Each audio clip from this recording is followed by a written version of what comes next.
আমার মেয়ে গ্রামে আসছে বেড়াইতে।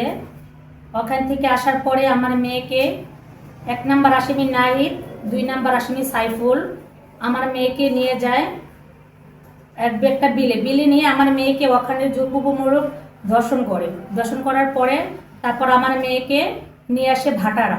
ওখানে আনার পরে জোরপূর্বকভাবে বিয়ে করে। বিয়ে শাদী করানোর পরে আমার মেয়েকে নিয়ে যায় একটা বাড়িতে। ওখানে নিয়ে আমার মেয়েকে 3 দিন আটকে রাখে। 3 দিন আটকে রাখার পরে আমরা থানাতে একটা মামলা করি। মামলা করি আমরা শৈশবাড়িতে মামলা করার পরে আমাদের একটাই আসামি ধরে, 2 নম্বর আসামিকে ধরা হয়েছে। আমরা আসামি দিছি 7 জন। 7 জনের মধ্যে একজন আসামি ধরছে, আর এখন বাদবাকি কোনো আসামি পুলিশ ধরতে আসে না।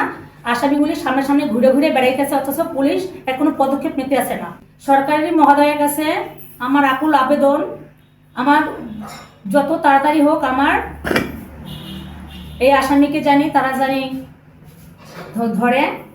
আর ধর্ষণকারীদের আমি দৃষ্টান্তমূলক শাস্তি চাই। আমি প্রধানমন্ত্রী তারেক রহমানের কাছে আমি দৃষ্টান্তমূলক শাস্তি চাই। আমার মেয়ের ধর্ষণকারীদের তাড়াতাড়ি গ্রেফতার করে। আসলে এটা একটা ন্যাক্কারজনক ঘটনা বাংলাদেশের বুকে। এটা দেখে খুব কান্নায় জড়িত হয়ে গেছে আমি, এবং আপনারা দেখলে বা বিস্তারিত শুনলে আপনারা কান্নারি করবেন। এই যে একটা কলেজ পড়ুয়া মেয়ে তার গ্রামের বাড়িতে আসে বেড়াইতে, সেখান থেকে তাকে কিডন্যাপ করে 1 নম্বর নাহিদ, সাইফুল এরকম 7 জন তারা তাকে এক বিলের ভিতরে, বাটারার উত্তর সাইডের বিলের ভিতরে নিয়ে তাকে ধর্ষণ করা হয়। আমি বলতে পারতেছি না, আমার কান্না আসতেছে।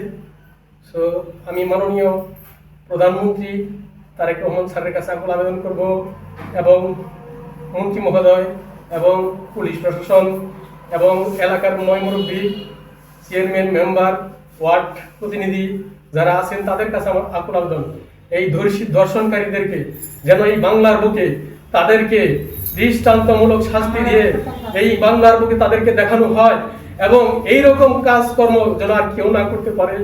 আমি ভালোভাবে কথা বলতে পারতেছি না, কারণ আমার বুকটা ফেটে যাচ্ছে।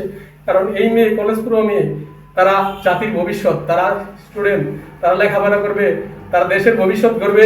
তাদেরকে নিয়ে এইভাবে ধর্ষণ করে তাদের বুক খান করে ভেঙে দিয়ে কি করবে তারা?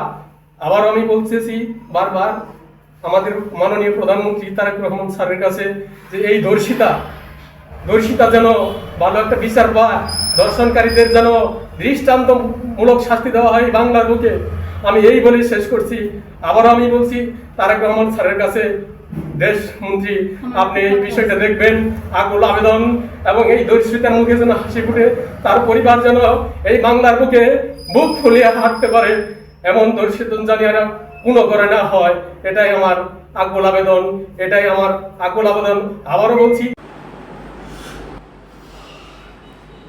যে এই অন্যায় করেছে তাদের আমি উপযুক্ত বিচার চাই তারেক রহমান স্যারের কাছে, যে আমার সাথে যারা এই অন্যায় করেছে তাদের আমি উপযুক্ত শাস্তি চাই, ফাঁসি চাই। আমার সাথে যারা অন্যায় করছে তাদের উপযুক্ত আমি শাস্তি চাই, ফাঁসি চাই। তারা যেন আর কোনো দিন দাঁড়ায় না উঠতে পারে।